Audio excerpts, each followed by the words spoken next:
Hello hello दोस्तों, मैं हूं आशीष और आप सभी सुन रहे हैं best horror podcast Hindi horror stories.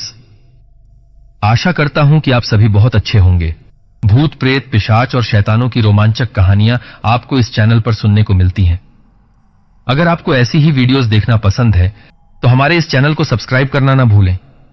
तो हेडफोन लगा लें और कमरे की लाइट बंद कर लें, क्योंकि ये वक्त हो रहा है डरने का। कहानी में आगे बढ़ने से पहले मुझे आपको कुछ बताना है कि दोस्तों, मैंने हाल ही में एक्सप्लेन किया है सस्पेंस से भरी खौफनाक कहानी डायन की डरावनी दास्तान, जो बिल्कुल खौफनाक, सस्पेंस और डरावनी है। तो अगर आपने इस मिस्टीरियस कहानी को मिस कर दिया है तो जाकर देख लें, उसका लिंक आपको नीचे डिस्क्रिप्शन में मिल जाएगा। तो आइए ज्यादा समय बर्बाद न करते हुए सुनते हैं आज की यह सस्पेंस से भरी खौफनाक कहानी। दोस्तों, आज की कहानी में अंत तक बने रहना। सस्पेंस खतरनाक है, जो आपको अंदर से हिलाकर रख देगा। मायरा एक 15 साल की लड़की थी। वह बहुत ही शरारती और नटखट थी, पर दिल की बहुत अच्छी भी थी। वह कक्षा 10वीं में पढ़ा करती थी। उसके माँ बाप बचपन में ही गुजर गए थे। उसके बड़े भाई ने उसे बड़े लाड प्यार से पाल पोस कर बड़ा किया था। उसने कभी मायरा को माँ बाप की कमी महसूस नहीं होने दी और अभी तक वह कुंवारा भी था। उसके भाई का नाम रमेश था। वह एक बड़ा पुलिस अफसर था, बहुत ही समझदार और ताकतवर था। उसे बड़े बड़े गुंडे मवाली उसका नाम सुनते ही भाग खड़े होते थे। वह कभी मायरा को अकेला कहीं नहीं जाने देता था, यहां तक कि स्कूल ट्रिप में भी नहीं। वह उसे हमेशा अपने पास ही रखना चाहता था। एक दिन स्कूल वालों ने बताया कि इस बार 10वीं कक्षा के बच्चों को 7 दिन बाद धुरी गांव, जो पहाड़ियों और घने जंगलों में बसा हुआ एक छोटा गांव था, वहां ले जाया जाएगा। उन्होंने कहा कि वहां बच्चे खेती देखेंगे और गांव कैसा होता है इसकी जानकारी भी मिलेगी और साथ में घूम भी लेंगे। वे 5 दिन वहां रुकने वाले थे। मायरा को भी जाना था, पर उसने अपनी अच्छी दोस्त निशा से कहा, यार भाई, मुझे नहीं जाने देंगे। तो निशा ने कहा, यार हां, तेरा भाई तुझे कहीं आने जाने नहीं देता, पर एक आइडिया है मेरे पास। मायरा बोली, क्या? निशा बोली, 3 दिन बाद तेरा जन्मदिन है, तो तू अपने भाई से ट्रिप पे जाने का गिफ्ट मांग लेना। मायरा बोली, हां, शायद भाई उस दिन मुझे ट्रिप की परमिशन दे दे। निशा बोली, हां, वही सही रहेगा। फिर मायरा का जन्मदिन आया। रमेश ने शानदार पार्टी देकर सभी उसके दोस्तों को बुलाया था। फिर रात को जब पार्टी खत्म हुई, तब मायरा रमेश के पास आई और बोली, भाई, मुझे एक और गिफ्ट चाहिए आज। रमेश बोला, बेटा, तुझे और क्या चाहिए? जो चाहिए मांग ले। भाई, मुझे ना ट्रिप पे जाना है। नहीं मायरा, मैं तुम्हें कभी अपने आप से दूर नहीं भेजना चाहता, पर भाई सब जाएंगे प्लीज, इस साल तो जाने दीजिए। आज मेरा जन्मदिन है, आज तो मान जाइए। रमेश ने सोचा, फिर बोला, ठीक है जाओ, पर तुम हर रोज मुझे 4 बार फोन किया करोगी और अच्छे से खाना पीना करोगी। हाँ ठीक है भाई, शुक्रिया। ट्रिप का दिन आ गया था। रमेश ने मायरा को बस में बैठाया और बोला, बेटा, अपना अच्छे से ध्यान रखना, कोई भी तकलीफ हो तुरंत मुझे फोन करना, ठीक है? मायरा बोली, हां भाई, पक्का। फिर बस चल दी धुरी गांव की ओर। रात हो चुकी थी, बस गांव पहुंचने वाली थी। मायरा और निशा साथ बैठे थे और मायरा खिड़की के पास अपना सिर बाहर निकालकर ठंडी हवा का आनंद ले रही थी। अचानक उसने देखा एक पेड़ पर कोई उल्टा लटका हुआ था और चमकती आंखों से उसकी तरफ देख रहा था। बस थोड़ी आगे बढ़ गई, पर मायरा थोड़ी सहम गई थी। उसने निशा को बताया, पर निशा बोली, तुझे कोई भ्रम हुआ होगा। मायरा ने भी सोचा शायद यही हुआ होगा। बस गांव में बने बड़े कॉटेज पहुंची और मायरा और सब उतरकर खाना खाकर अपने अपने कमरों में चले गए। कमरे काफी छोटे थे, तो सिर्फ 2 लोग ही एक कमरे में सो सकते थे। तो निशा और मायरा को सबसे ऊपर की मंजिल पर आखिरी वाला कमरा मिला था। वे बहुत थक गए थे, जैसे सोए सुबह ही नींद खुली। उस दिन वे सबने गांव देखा, गांव के सभी लोगों से मिले, खेती देखी और दूसरे दिन वे पहाड़ों पर जाने वाले थे घूमने। रात को सबने खाना खाया और सब सोने चले गए। मायरा और निशा भी अपने कमरे में आकर सो गए। रात के करीब 2 बजे थे, तभी मायरा को लगा कोई उसे खींच रहा है। वह हड़बड़ाकर उठ गई। उसने देखा निशा वहां नहीं थी। मायरा थोड़ी घबरा गई। फिर जोर से कमरे की खिड़की खुली। मायरा और ज्यादा डर गई, पर वह थोड़ी हिम्मत वाली थी। उसे लगा शायद निशा टॉयलेट गई हो और खिड़की हवा से खुल गई हो। वह उठी और जैसे ही खिड़की बंद करने गई, उसने देखा कि निशा कॉटेज के नीचे थी और वह जंगल की ओर जा रही थी। मायरा बोली, अरे ये निशा कहां जा रही है इतनी रात को? वह जल्दी से कॉटेज के नीचे गई। उसने देखा निशा जंगल के बहुत अंदर जा रही थी, तो मायरा भी उसके पीछे चल दी। आगे आगे निशा और पीछे पीछे मायरा। उसको कुछ समझ नहीं आ रहा था, निशा कहां जा रही है इस घने जंगल में। उसने सोचा वापस जाकर किसी को मदद के लिए बुलाऊं, पर तब तक निशा कहीं निकल ना जाए। उसके पीछे ही मायरा चल दी। उसने कई बार उसे आवाज लगाई, निशा रुक जाओ, कहां जा रही हो? पर उसने एक नहीं सुनी। एक तो जंगल का खराब रास्ता, वह भाग भी नहीं सकती थी। निशा उसके काफी आगे थी। इतनी अंधेरी रात में दोनों जंगल में जा रहे थे। वे दोनों बहुत अंदर तक घने जंगल में आ गए थे। मायरा को कुछ समझ नहीं आ रहा था कि निशा ये क्या कर रही है। अभी निशा रुक गई थी और मायरा धीरे धीरे उसके पास आने लगी। उसने देखा निशा एक घर के सामने खड़ी थी। वह बहुत बड़ा घर था। उसके बाहर एक बड़ा कुआं भी था, पर पूरा अजीब सा घर था। पूरे घर पर पेड़ों के पत्ते लगे हुए, पूरा काले रंग से पुता हुआ। उसने सोचा, इतने घने जंगल में कोई कैसे घर बना सकता है। उसने निशा को आवाज दी, निशा सुनो। फिर वह उसके ठीक पीछे खड़ी हो गई। फिर बोली, अरे बहरों की नानी मां, कब से आवाज लगा रही हूं, सुनती क्यों नहीं हो? यहां क्यों आई हो इन घने जंगल में? निशा जोर जोर से हंसने लगी। मैं यहां आई नहीं, तुझे जो यहां लाना था। मायरा बोली, मैं कुछ समझी नहीं। फिर निशा का रूप अचानक बदलने लगा। उसकी लंबाई बढ़ने लगी। उसके बाल अचानक सफेद होने लगे। उसके नाखून उसके घुटने तक आ रहे थे। फिर वह पीछे मायरा की तरफ मुड़ी। उसे देखते ही मायरा के होश उड़ गए। उसकी आंखें पूरी काली थीं और चमक रही थीं। उसका चेहरा मानो कोई बुढ़िया जैसा, उस पर कई जगह से चमड़ियां निकली हुई, उसमें से काला सा कुछ पानी जैसा निकल रहा था। वह पूरी भयानक चुड़ैल थी। उसने मायरा को देखा और बोली, अब मैं तुम्हें अपने साथ ले जाऊंगी। तभी उस घर में से कई सारी आत्माएं, जिनकी सिर्फ परछाइयां दिख रही थीं, जोर जोर से रो रही थीं, चिल्ला रही थीं। उस चुड़ैल ने मायरा का हाथ पकड़ा और उस घर में ले जाने लगी। मायरा चिल्ला रही थी, भाई मुझे बचा लो, भाई मुझे बचा लो। फिर वह चुड़ैल और कई सारी आत्माओं ने उसे पकड़कर घर के अंदर खींच लिया। फिर सब शांत हो गया। इस तरफ रमेश आधी रात में जाग गया। उसको सपना आया कि मायरा उसे बुला रही है। उसने वक्त देखा, 3 बज रहे थे। उसने सोचा, शायद कोई बुरा सपना था। अभी कॉल करूंगा तो वह डर जाएगी। सुबह उसका हाल पूछ लूंगा। इस तरफ सच में निशा टॉयलेट गई थी। वह सब तरफ मायरा को देख रही थी। पता नहीं वह कहां चली गई थी। उसने उनके टीचर्स को जगाया और सब मायरा को खोजने में लग गए। फिर सुबह 6 बजे रमेश का कॉल आया। क्या आप रमेश जी बोल रहे हैं? रमेश ने बोला, जी हां जी, मैं मायरा का शिक्षक आनंद बोल रहा हूं। दरअसल मायरा। रमेश बोला, क्या हुआ मेरी मायरा को? जी, वह रात को कहीं चली गई है और अब तक हमें नहीं मिली। क्या लगता है मायरा मिल पाएगी? क्या रमेश उसे बचा पाएगा? क्यों वह चुड़ैल उसे ले गई? आपको यह कहानी कैसी लग रही है, इसकी प्रतिक्रिया मुझे जरूर दें। चलिए कहानी में आगे बढ़ते हैं। रमेश को जैसे ही यह पता चला कि मायरा खो गई है, वह तुरंत ही धुरी गांव जाने निकला। जैसे ही वहां पहुंचा, उसने पहले सारे स्कूल के शिक्षकों को बहुत सुनाया गुस्से में। फिर सब मायरा को ढूंढने में लग गए, पर उसका कोई पता नहीं लग रहा था। गांव के पुलिस वालों के साथ वह उसको रात दिन ढूंढ रहा था। गांव वालों ने भी उसकी खोजने में मदद की, पर नतीजा बेमतलब रहा। थक हार कर उसने अपने साथी दोस्त नितिन और राहुल, जो दोनों ही इंस्पेक्टर थे, उनको भी बुला लिया। वो दोनों भी गांव आ पहुंचे। नितिन बोला, रमेश तू चिंता मत कर, हम तेरे साथ हैं। हम सब मायरा को हर जगह ढूंढेंगे। राहुल भी बोला, मैंने भी एक खोजी दस्ता बुलवा लिया है, वो हमारी मदद करेंगे। रमेश रोते हुए बोला, उसके सिवा मेरा है ही कौन? क्यों मैंने उसको यहां भेजा? पता नहीं कहां होगी। नितिन बोला, उसे किसी ने किडनैप किया हो शायद। राहुल बोला, हां हो सकता है, पर किडनैप किया होता तो अब तक कॉल आ चुका होता। नितिन बोला, हां ठीक कहा। रमेश के कंधे पर हाथ रखकर बोला, हम जब तक हमारी बहन का पता नहीं कर लेते, तब तक हम यहां से वापस नहीं जाएंगे। फिर उन्होंने सारे स्कूली बच्चों को बस से वापस घर भेज दिया और वे वहीं कॉटेज में रुक गए।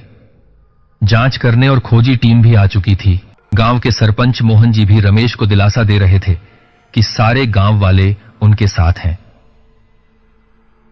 तभी उस गांव के स्कूल की शिक्षिका निशा वहां आ पहुंची। वो शहर में ही पढ़ी लिखी थी और उसकी नौकरी इस गांव में लगी थी। वह भी कुंवारी थी और बहुत खूबसूरत भी। उसने रमेश को देखा और बोली, आप मायरा के भाई हैं ना? रमेश ने उसकी ओर देखा और बोला, हां। निशा बोली, मायरा हमारा स्कूल घूमने आई थी। बड़ी ही प्यारी बच्ची थी और कितनी बार तो सिर्फ आपका ही नाम उसने लिया था। आपसे बड़ा प्यार करती है। पता नहीं वो मासूम बच्ची कहां खो गई। ये सब सुनकर रमेश और दुखी हो गया। निशा ने उसके कंधे पर हाथ रखकर बोला, आप फिक्र ना करें, हम आपके साथ हैं।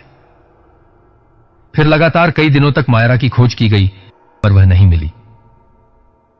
एक दिन रमेश हताश अकेला गांव के बाहर एक बड़े पत्थर पर बैठा था। तभी उसकी नजर एक आदमी पर पड़ी। वो लगातार रमेश को घूर रहा था। रमेश ने उसे इशारे से वहां बुलाया और बोला, आप मुझे कब से देख रहे हैं? कुछ काम है क्या? उसने बोला, जी, मेरा नाम शिवलाल है। आपकी बहन खो गई है ना? रमेश बोला, हां। क्या आपको कुछ पता है? उसने कहा, कई साल से बहुत सी लड़कियां यहां खोई हैं। रमेश बोला, क्या? पर यहां के पुलिस ने मुझे ऐसा कुछ नहीं बताया। कैसे बताएंगे साहब, आप भी बड़े पुलिस अफसर हैं, इसलिए आपकी बहन को ढूंढने के लिए सारे लोग लगे पड़े हैं। पर बाकी लड़कियों की ऐसी किस्मत थोड़ी होती है। एक दो दिन ढूंढते हैं फिर बंद कर देते हैं। और ये बातें गांव वाले किसी को नहीं बताएंगे क्योंकि यहां कई सारे लोग घूमने आते हैं। इसी से गांव के लोगों का परिवार का गुजारा हो पाता है। पर साहब, सच्चाई कुछ और है। मुझे लगता है बाकी गांव वालों की तरह आप भी मेरा विश्वास नहीं करेंगे। रमेश बोला, तुम बताओ तो सही। पर साहब, मैंने आपको यह बात बताई, ये किसी को मत बोलना वरना मुझे गांव से निकाल देंगे। रमेश बोला, फिक्र मत करो, मैं किसी गांव वाले को नहीं बताऊंगा। साहब, उसे भी वो शैतान चुड़ैल ले गई होगी। रमेश बोला, क्या चुड़ैल? क्या बकवास है? नहीं साहब, कोई बकवास नहीं है। मैंने भी कई साल पहले अपनी बेटी खोई है। झूठ नहीं बोलूंगा। सारे गांव को भी मेरी बातें झूठी लगती हैं, इसलिए वो मुझसे ज्यादा बात नहीं करते। रमेश बोला, मुझे भी तुम पर यकीन नहीं है, जाओ यहां से। वो बोला, साहब, मेरा यकीन कीजिए।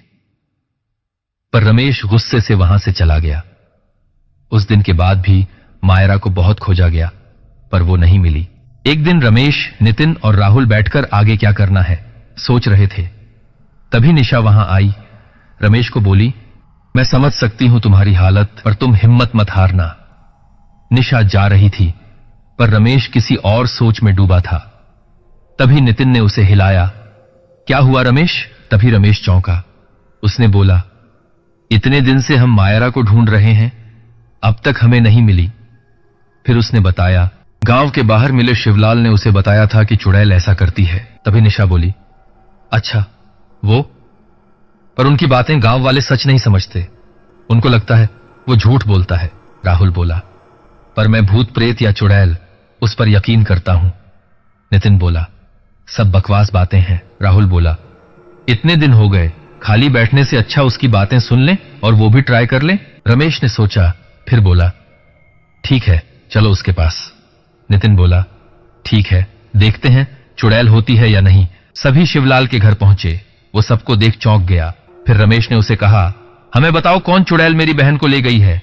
उसने कहा, साहब, मुझे उसने सिर्फ इतना बताया था कि ये सब चुड़ैल कर रही है, जब मैं ऊपर पहाड़ी पर भेड़ें चराने गया था। निशा बोली, किसने? वो बोला, वो सामने पहाड़ी दिख रही है, वहीं ऊपर उसका घर है। मैंने उसको थोड़ा खाना दिया था तो उसने मुझे बताया था। बहुत बुजुर्ग आदमी है, अकेला ही वहां रहता है। मैंने उससे सब पूछा पर उसने मुझे ज्यादा कुछ बताया ही नहीं। शायद आपको डर के कुछ बता दे। राहुल ने कहा, चलो चलते हैं। सभी ने हां बोला और शिवलाल भी उनके साथ चल दिया। रमेश ने निशा को बोला, आप घर जाइए। तो उसने बोला, मायारा भी मेरे अपने जैसी मुझे लगी थी, प्लीज मुझे भी आने दीजिए। रमेश बोला, ठीक है। तो सब चल दिए पहाड़ी पर। इस तरफ मायरा को धीरे धीरे होश आया। वह वहां का नजारा देख और ज्यादा डर गई। पूरी काली भयानक सी दिखने वाली कोठरी भयानक मंजर था और अजीब से साए दीवारों पर उलटे लटके हुए उसे ही घूर रहे थे। अजीब अजीब चिल्लाने की आवाजें, जैसे हजारों लड़कियों की आत्मा वहां उस घर में कैद हो। रोने की आवाजें, हंसने की आवाजें, दर्द भरी आवाजें, पूरा भयानक नजारा था और उस कमरे से अजीब सी बू आ रही थी। अंधेरे में चमकती उनकी भयानक आंखें और दीवारों पर खून की लकीरें। मायारा डरी हुई तो थी, पर उसे कुछ समझ नहीं आ रहा था कि वह कहां आ गई थी। तभी एक भयानक सी चुड़ैल, जिसके लंबे बाल और लंबे नाखून थे और चेहरा उसका जला हुआ, दीवारों से धीरे धीरे रेंगते हुए नीचे उतरी और जोर से हंसने लगी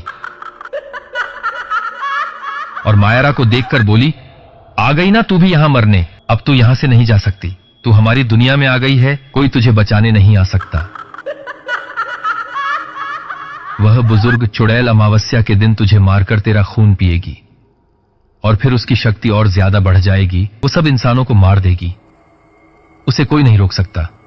वो यहां की मालकिन है, सबसे बड़ी शैतान चुड़ैल। और फिर तेरी आत्मा यहीं भटकेगी सालों साल।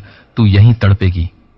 तुझे बहुत दर्द दिया जाएगा। ये सब सुनकर मायारा सहम गई और डर से कांप रही थी। फिर सारे साए जोर जोर से चिल्लाने लगे। ये देख मायारा फिर बेहोश हो गई। रमेश और सभी उस पहाड़ी पर चढ़ चुके थे।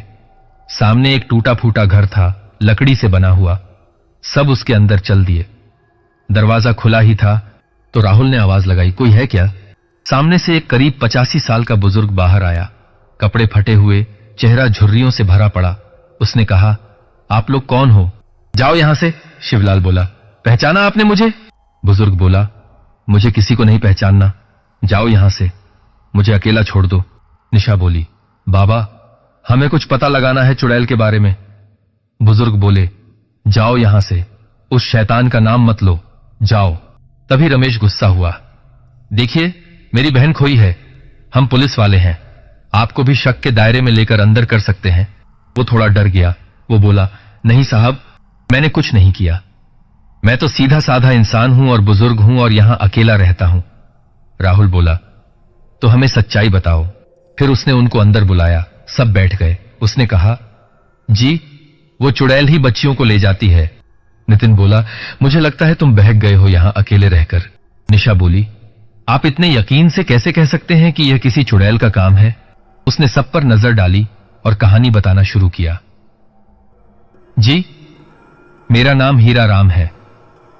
जो चुड़ैल बन के ये सब कर रही है, दरअसल वो मेरी ही पत्नी है। उसका नाम मयंती था। मयंती उसके पति हीरा राम और 10 साल की बच्ची साधना के साथ रहती थी। वे लोग बहुत गरीब थे। हीरा राम खेती करता था और गांव में ही उनका छोटा सा घर था। मयंती रोज जलाने के लिए लकड़ियां लाने घने जंगल में जाती थी। वैसे तो उनका गुजारा अच्छा चल रहा था, 2 वक्त की रोटी नसीब हो जाती थी। फिर गांव में बड़ा अकाल पड़ा। खेती के लिए पानी नहीं था। बहुत मुश्किल से उन्हें खाना मिल पाता था। बड़े ही दुख के दिन आ गए थे। बड़े बड़े जमींदार और साहूकार ने अपने गोदाम भर लिए थे। उनको छोड़ बाकी सबका बुरा हाल था। एक दिन मयंती जब घर लौटी, उसके पास लकड़ियां नहीं थीं। उसके पास बड़ा सा मटका था, पैसों से भरा हुआ। यह देख हीरा राम हैरान हो गया और उसने पूछा, ये कहां से मिला तुमको? उसने कहा, मुझे जंगल में गड़ा हुआ मिला। दूसरे दिन पता चला कि साहूकार के घर से पैसे चोरी हो गए हैं। ऐसे ही रोज मयंती कुछ ना कुछ कीमती चीजें लाती और रोज गांव में अंदर से बंद घरों में चोरी हो जाती। गांव वाले हैरान थे, पर मयंती का परिवार धनवान हो गया था। हीरा राम को कुछ समझ नहीं आ रहा था। उसने कई बार मयंती से पूछा। वह सिर्फ यही बोलती कि मुझे कुछ जगह मिली है, वहीं से मुझे मिलता है। हीरा राम पूछता, चलो मुझे बताओ, तो वह कहती, तुम आए तो ये सब जो हमें मिला है सब गायब हो जाएगा। हीरा राम बेचारा अपनी बच्ची के लिए ज्यादा ना पूछ पाता। पर एक दिन उसने सोचा, चल के देखा जाए ये करती क्या है और कहां से ये सब लाती है। अगले दिन जब मयंती जंगल गई तो हीरा राम भी उसका पीछा करने लगा। वह जंगल के बहुत अंदर जा रही थी। तभी जंगल में एक घर था, पुराना सा। बाहर कुआं भी था, जैसे कोई वहां रहता ना हो। उसमें जाकर मयंती घुस गई तो हीरा राम भी उसके पीछे पीछे घुस गया। उसने देखा अंदर मयंती कुछ मंत्र बुदबुदा रही है और वह गोल चक्र में बैठी थी। बाल पूरे खुले हुए थे और बाजू में हाड़ पिंजर का सिर पड़ा हुआ था। वह बड़बड़ाई। उसके हाथ में एक गुड़िया थी। उसने नाम लिया विक्रम, जो गांव का एक जमींदार था। उसने कहा, विक्रम के कमरे में जाओ, वहां तिजोरी है, उसमें सोने के बड़े हार रखे हैं, वह लेके आओ। थोड़ी देर बाद एक साया वहां आया। यह देख हीराराम पूरी तरह डर गया। उस साए के हाथ में बड़े बड़े सोने के आभूषण थे। उसने वह मयंती के हाथ में दिया और मयंती बोली, जाओ, तुम्हारा काम हो गया। हीराराम को समझ में आ चुका था कि मयंती काला जादू करती है और आत्माओं को बुलाकर अपना काम करवाती है। वह वहां से चला गया और जब मयंती घर आई तब उनका झगड़ा हुआ। तब मयंती ने उसको बताया कि जंगल में एक बुढ़िया यह सब कर रही थी। उसने देखा था और उसे मयंती ने यह सब सीख लिया। वह बुढ़िया अब मर गई है और उसने मयंती को अपनी शक्तियां दे दी थीं। पर उसने कहा था, इससे गलत काम मत करना। पर मयंती ऐसी जिंदगी नहीं जीना चाहती थी, इसलिए वह आत्माओं को बुलाकर अपना काम करवाती थी। जब वह यह सब बोल रही थी, अजीब सी हंसी उसके चेहरे पर थी, पर हीराराम को यह मंजूर नहीं था। वह बोला, चली जा यहां से, मुझसे और मेरी बच्ची से दूर हो जा, शैतान। उसकी बच्ची भी बोली, यह काम छोड़ दो अम्मा। मयंती ने दोनों को अजीब तरीके से घूरा और बोली, अभी तो मुझे बहुत कुछ करना है। और वह वहां से चली गई। कुछ महीनों बाद अकाल भी चला गया। अब हीराराम खेती करता और अपनी बच्ची का ख्याल रखता। उसने यह जानने की कोशिश भी नहीं की कि मयंती कहां होगी। सब कुछ अच्छा चल रहा था। एक दिन जब शाम को हीराराम घर लौटा तो उसने देखा उसकी बच्ची साधना वहां नहीं थी। उसने पूरा गांव छान मारा पर वह नहीं मिली। तभी पता चला कि गांव के ठाकुर की छोटी बेटी पार्वती भी खो गई थी। सारा गांव इकट्ठा हो गया था। हीराराम और ठाकुर की बेटियां लापता थीं।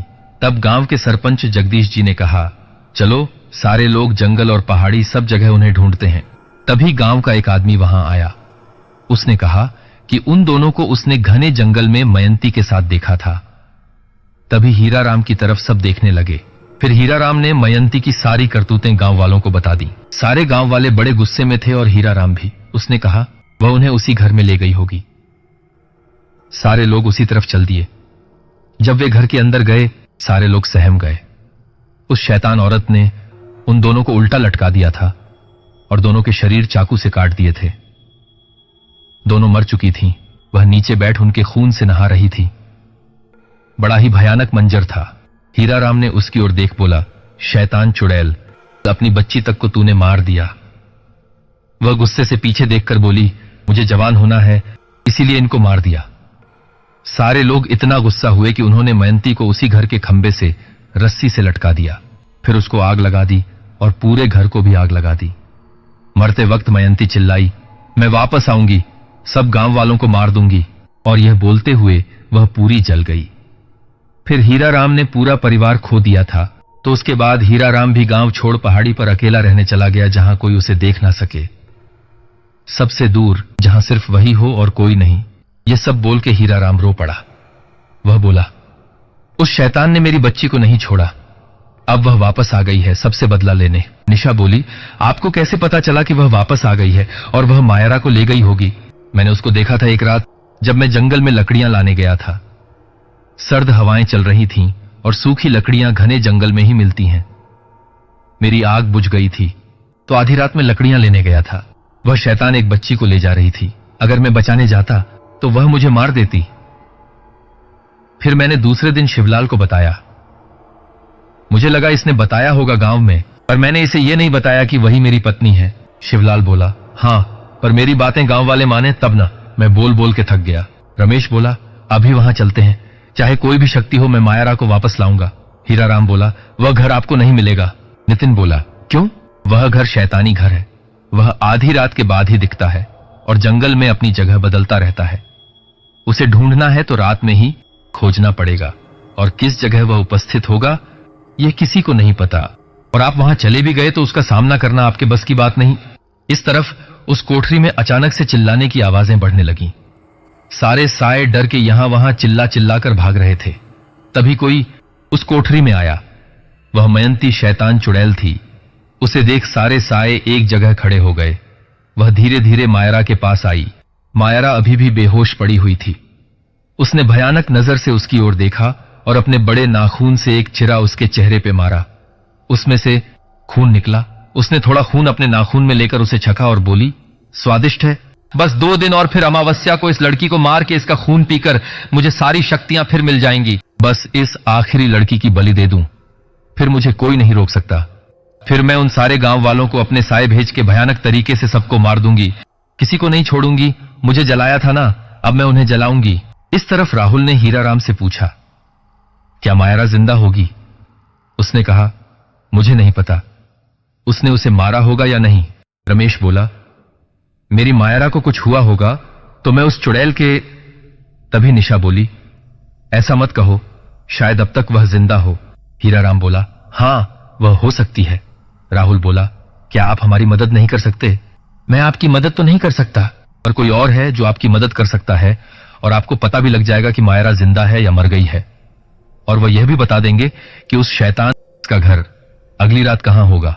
रमेश बोला, कौन है वह? जी, रामेश्वर, जो डोंगरा पहाड़ी पर कहीं रहते हैं।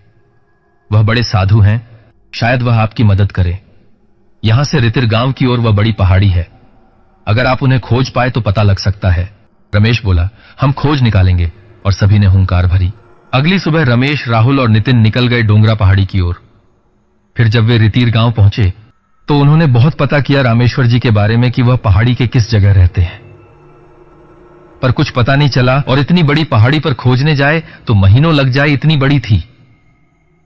तभी वे लोग एक चाय की दुकान पर चाय पीने बैठ गए। राहुल बोला, क्या यार, हमें तो कुछ पता नहीं चला। रमेश ने कहा, हां, पता नहीं वह मिलेंगे भी या नहीं। तभी वहां एक गरीब बुजुर्ग आदमी उनके पास आया और रमेश से बोला, बाबूजी, कुछ खाने के लिए दे दो, भूखा हूं। रमेश को दया आई और उसने दुकान से कुछ भजिए और बिस्कुट के पैकेट उसे खरीद के दिए, साथ में कुछ पैसे भी, और बोला, बाबा, बस हमारे लिए भगवान से प्रार्थना करना। बुजुर्ग आदमी ने उसकी तरफ देखा और बोला, आप इस भूखे को खाना खिला रहे हैं, आपकी सब परेशानियां भगवान जरूर दूर करेंगे। तभी नितिन बोला, हां, रामेश्वर जी का पता मिल जाए बस। बुजुर्ग आदमी चौंका और बोला, क्या आप लोग रामेश्वर जी जो बड़े साधु हैं उन्हें खोज रहे हैं? रमेश बोला, क्या आपको पता है बाबा?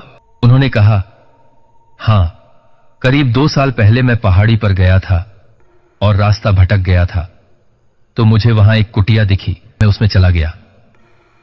वहां एक आदमी तप कर रहा था। उसने मुझे देखा और पास बुलाकर कुछ फल खाने के लिए दिए और बाद में मुझे रास्ता भी बताया। मैंने पूछा था, आप यहां क्या करते हैं और कौन है?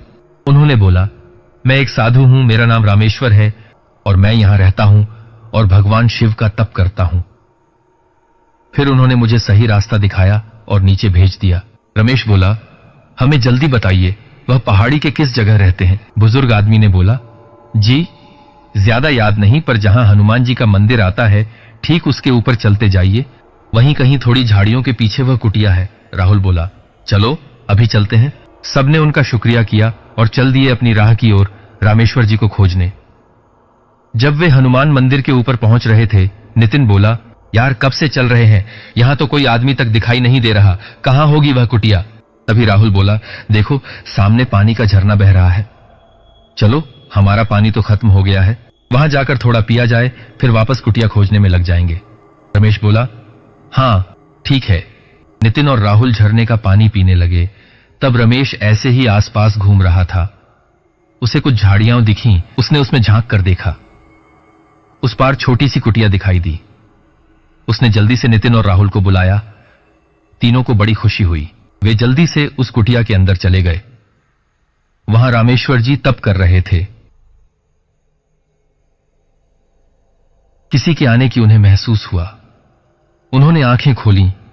सामने तीनों को देखकर वह थोड़े हैरान हुए और फिर बोले, क्या आप लोग रास्ता भटक गए हैं? रमेश बोला, नहीं बाबा। उन्होंने पूछा, तो बच्चों तुम यहां क्यों आए हो?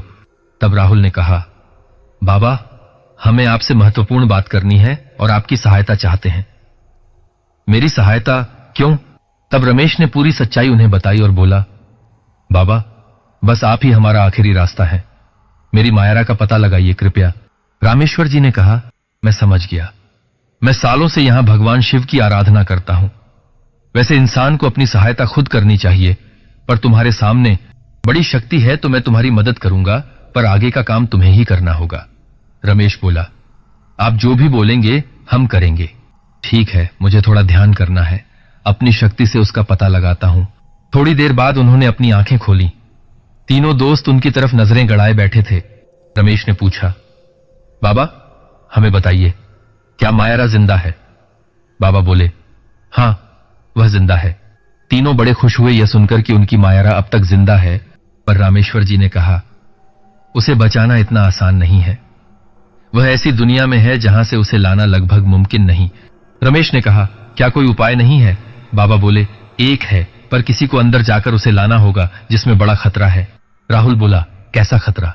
बाबा बोले, अगर निश्चित वक्त पर उसे नहीं लाया गया तो जो उसे बचाने जाएगा वह भी हमेशा के लिए वहीं रह जाएगा। रमेश बोला, मैं अपनी मायरा को बचाने जाऊंगा। बाबा बोले, बेटा वह शैतान चुड़ैल का घर है और मायरा उसका आखिरी शिकार है। वह मायरा को मार के सारी आत्माओं की शक्ति पाकर बड़ा अनर्थ कर सकती है। इतने साल से यह सब वह कर रही है। उसे रोकना मुश्किल है, पर तुम्हें बड़ी समझदारी से यह काम करना है। वहां हजारों आत्माएं हैं जो उसके इशारे पर तुझ पर टूट पड़ेंगी। हर कदम पर मौत खड़ी होगी। सारी आत्माएं तुम्हें रोकेंगी। क्या तुम जाने को तैयार हो बच्चे? रमेश बोला, अपनी मायरा के लिए किसी भी शक्ति से मैं लड़ लूंगा। आप उपाय बताइए बाबा। सुनो, अगले दिन की रात अमावस्या की रात है, तभी वह मायरा को मारेगी, पर उसके पहले तुम्हें थोड़ा समय मिलेगा मायरा को बचाने का। जब वह शैतान को बुलाने से पहले कुछ विधियां करेंगी, तब तक तुम्हें वहां तक पहुंच जाना है। राहुल बोला, मतलब सही से रमेश के पास कितना समय होगा? बाबा बोले, करीब 2 घंटे पर उस घर की शैतानी दुनिया बहुत बड़ी है और कदम कदम पर रमेश को रोकने के लिए शैतानी आत्माएं मौजूद होंगी। नितिन बोला, क्या उसे अकेले ही जाना होगा? हम नहीं जा सकते? बाबा बोले, नहीं, मेरे पास यह पुराना शक्तिशाली त्रिशूल एक ही है। जैसे रमेश उस घर के दरवाजे पर उसे मारेगा, तब उसका उस घर में प्रवेश हो जाएगा। और हां, साथ में तुम्हें यह गंगा जल ले जाना होगा। जैसे तुम किसी आत्मा पर उसे डालोगे, वह तुमसे थोड़ा दूर हो जाएगी। रमेश ने ध्यानपूर्वक सुना और त्रिशूल और गंगा जल लेने की तैयारी की। बाबा ने कहा, इस गंगा जल को हमेशा अपने पास रखना, यह तुम्हें बचाता रहेगा। जैसे ही तुम्हें मायरा मिल जाए, उसके बाद तुम्हें एक गोलाकार आकार की कांच से बनी हुई चीज जो चमकती रहती है, उसे ढूंढकर उसे त्रिशूल से तोड़ देना है। फिर इसके बाद जल्दी से उस घर से बाहर निकलना है। कुछ देर बाद वह चुड़ैल और बाकी सारी आत्माएं खत्म हो जाएंगी, पर इस समय वह तुम्हें रोकने की पूरी कोशिश करेंगी। यह तुम पर निर्भर करेगा कि तुम कैसे उन्हें रोकोगे। तुम्हें अपनी हिम्मत बनाए रखनी होगी, तभी तुम मायरा को बचा सकते हो। रमेश बोला, मैं मायरा को बचाने के लिए सब कुछ करूंगा। बाबा बोले, ठीक है, यह त्रिशूल और गंगा जल ले जाओ और कल रात तुम्हारे गांव के ठीक पीछे पुराना गणेश जी का मंदिर है, ठीक उसी के पीछे वाले जंगल के रास्ते आधी रात को आगे चलते जाना। वह घर वहीं प्रकट होगा। अब तुम सब जाओ, भगवान शिव तुम्हारे साथ हैं। हर हर महादेव। तीनों ने बाबा को नमस्कार किया और पहाड़ी से नीचे उतरे। उसके बाद वे सीधे धुरी गांव गए। उन्होंने सारी बातें शिवलाल और निशा को बता दी। वे सारे रमेश के साथ जाने वाले थे और बाहर उसका इंतजार करने वाले थे। शाम को रमेश कल के बारे में सोच रहा था, तभी निशा उसके पास आकर बैठ गई। वह बोली, किस सोच में डूबे हो रमेश? रमेश बोला, मायरा को बचाने के बारे में सोच रहा हूं। काम मुश्किल है, पर मैं हार नहीं मानूंगा। वह मेरी जान है, उसके सिवा मेरा है ही कौन? निशा बोली, हम हैं ना, तुम चिंता मत करो, सब कुछ ठीक होगा, तुम बस अपनी हिम्मत बनाए रखना। रमेश ने उसकी तरफ देखा और थोड़ा मुस्कुराकर बोला, हां, सब कुछ ठीक होगा, शुक्रिया मुझे हिम्मत देने के लिए। निशा ने भी एक हल्की सी मुस्कुराहट दी और फिर वे कल की राह देखने लगे। अमावस्या की रात का समय आ गया था। जैसे कि रामेश्वर जी ने बताया था, वे ठीक पुराने गणेश मंदिर के पीछे वाले जंगल में जा रहे थे।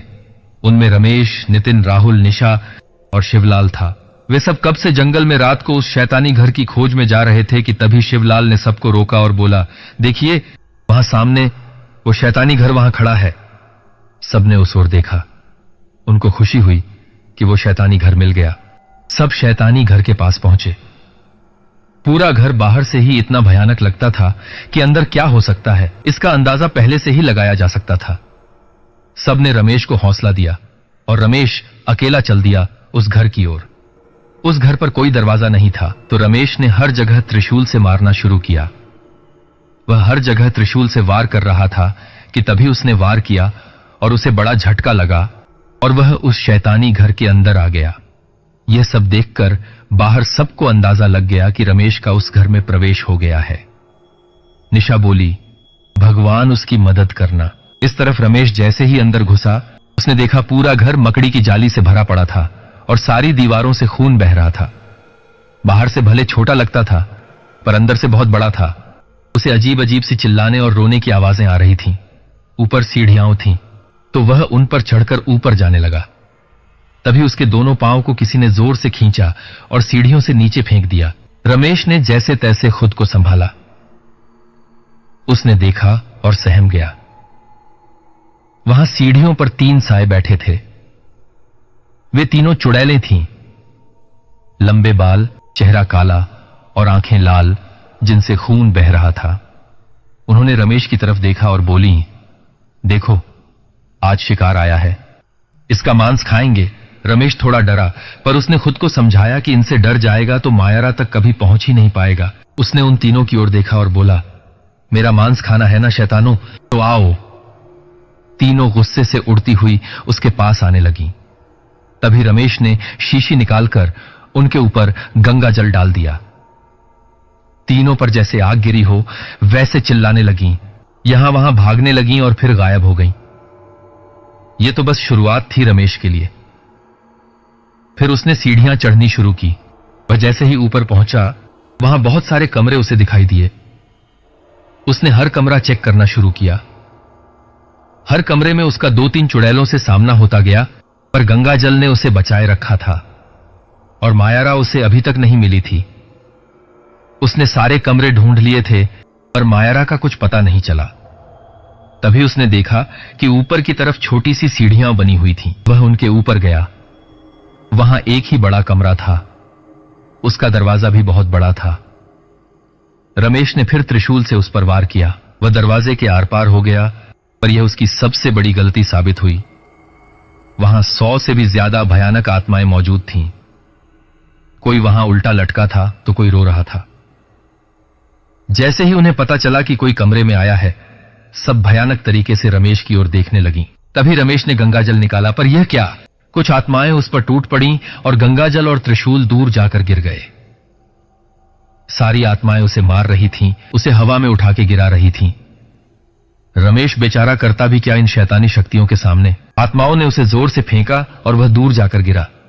उसे काफी चोटें आई थीं। एक आत्मा बोली, मैं इसका खून पीऊंगी, तो दूसरी बोली, मैं इसका मांस खाऊंगी। फिर सारी आत्माएं अंदर ही अंदर झगड़ने लगीं। एक कहती, मैं खून पीऊंगी, तो दूसरी बोलती, नहीं, मैं पीऊंगी। सारी आत्माओं में जंग छिड़ चुकी थी कि कौन रमेश को मारेगा। वे भयानक तरीके से आपस में लड़ने लगीं। रमेश यह सब देख रहा था। उसे काफी चोट लगी हुई थी। तभी उसने देखा कि गंगाजल और त्रिशूल उड़ के उसके पास आ गए थे। कोई आत्मा उसे लाई थी। वह आत्मा बिल्कुल सबसे अलग थी। वह कोई छोटी 10 साल की बच्ची की आत्मा थी। उसका साया साफ दिखाई दे रहा था और वह रमेश को देख चिंता में लग रही थी। तभी रमेश ने त्रिशूल पर गंगाजल डाला और उठ खड़ा हुआ। उसने जोर से चिल्लाया, आओ मेरे पास, किसमें हिम्मत है मुझे मारने की? सारी आत्माएं लड़ना छोड़कर उसके पास देखने लगीं। तभी कुछ आत्माएं उसके पास आईं उसे मारने पर। रमेश ने जोर से त्रिशूल उनकी ओर घुमाया। देखते ही देखते वे आत्माएं जलने लगीं, चिल्लाने लगीं। उन्हें बड़ा दर्द हुआ उस त्रिशूल के लगने से। यह देखकर बाकी सारी आत्माएं डर के पीछे हो गईं। तभी उस अच्छी लड़की की आत्मा ने रमेश को इशारा किया। कमरे के आखिर में एक लकड़ी का बॉक्स रखा हुआ था। वह बोली, उसे जाकर खोलिए। रमेश तुरंत वहां गया और उसे खोला। उसमें से कांच से बनी गोलाकार चमकती चीज उसे मिली। वह समझ गया कि बाबा ने क्या बोला था, पर उसे वह तोड़ता कैसे? अभी मायरा का मिलना बाकी था। बाबा ने कहा था, उसे तोड़ने के बाद सीधे मायरा को लेकर निकल जाना है। थोड़ी देर बाद पूरा घर नष्ट हो जाएगा। पर अभी उसे मायरा को ढूंढना था। सारी आत्माएं फिर से उसके पास आने लगीं। तभी उस लड़की की आत्मा ने उसे दरवाजे की ओर इशारा किया। वह जल्दी से भागा और दरवाजे पर त्रिशूल मारकर बाहर आ गया। सारी आत्माएं अंदर ही कैद रह गईं, पर उस लड़की की आत्मा बाहर आ गई। रमेश ने उसे पूछा, तुम कौन हो और मेरी मदद क्यों की? उसने बोला, मैं साधना हूं। तभी रमेश चौंका। उसने पूछा, क्या तुम हीराराम और मयंती की बेटी हो? साधना ने कहा, हां मैं वही हूं, पर आपको कैसे पता? रमेश ने सारी सच्चाई उसे बता दी। वह रोने लगी अपने पिता की हालत जानकर और बोली, वो मेरी शैतान मां, उसी की वजह से मैं अपने पिता से दूर हो गई। उसने ही मुझे मार दिया और यहां कैद कर लिया। वो मरकर भी वापस एक शक्तिशाली चुड़ैल बनकर आ गई और सबको भयानक आत्माएं बनाने लगी। पर मैंने उनकी बातें कभी नहीं मानी। ये मेरा नसीब ही है कि मैं अब तक उनके जैसी भयानक नहीं बनी। पर रमेश ने पूछा, पर क्या? वह बोली, आज वो तुम्हारी मायरा को मारकर मुझे और जो बाकी बची हुई अच्छी आत्माएं हैं हमें भी ऐसी ही भयानक बना देंगी और ज्यादा शक्तिशाली हो जाएंगी। मायरा को बचाइए भैया और इस गोलाकार चीज को तोड़कर हमें मुक्ति दिलाइए। रमेश के आंसू निकल आए। उसे साधना पर दया आई। उसने कहा, काश मैं तुम्हें भी बचा सकता। साधना ने कहा, कोई बात नहीं भैया, मुझे मरे कई साल हो गए, आप मुझे मुक्ति दिलाए यही बड़ी बात होगी। रमेश ने पूछा, मायरा कहां है? साधना ने कहा, भैया मेरे साथ चलिए, मैं आपको लेकर चलती हूं। साधना आगे बढ़ी और रमेश उसके पीछे चल दिया। दोनों के रास्ते में भयानक चुड़ैल आत्माएं आईं, पर साधना के विश्वास और रमेश की हिम्मत के कारण सारी भयानक आत्माएं भाग खड़ी हुईं। वे दोनों सीढ़ियों से नीचे उतरे। तभी साधना ने इशारा किया, भैया उस नीचे वाले लकड़ी पर आपके त्रिशूल से वार कीजिए। उसे मेरी मां ने काले जादू से बंद किया है, वहां उनके सिवा कोई और नहीं जा सकता। रमेश ने त्रिशूल जैसे ही वार किया, नीचे जाने की सीढ़ियां खुल गईं। वे दोनों सीढ़ियों के नीचे गए। वहां एक बड़ा दरवाजा था, उस पर शैतान का सिर बना हुआ था। रमेश ने फिर त्रिशूल से वार किया और दरवाजा खुल गया। वे जैसे ही अंदर गए, वे कांप उठे। सामने एक बड़ी शैतान की मूर्ति थी और उसके बड़े हाथों में मायरा सोई हुई थी। वहां खून की बारिश हो रही थी और मयंती ने बड़ी तलवार उठाई थी मायरा को मारने के लिए। वह मंत्र बोल रही थी और जैसे ही उसने मायरा को मारने की कोशिश की, रमेश ने त्रिशूल उस पर फेंक मारा। त्रिशूल उसके पीठ पर जाकर लगा। वह चिल्लाई और दूर जाकर गिरी। रमेश जल्दी से मायरा के पास गया, लेकिन मयंती फिर उठ खड़ी हुई और हंसने लगी। इसे बचाने आया है मूर्ख, अब तू भी इसके साथ मर। उसने अपने हाथ लंबे किए और रमेश को पकड़कर दूर दीवारों पर दे मारा। रमेश फिर आगे बढ़ा और मयंती ने उसे बुरी तरह मारा।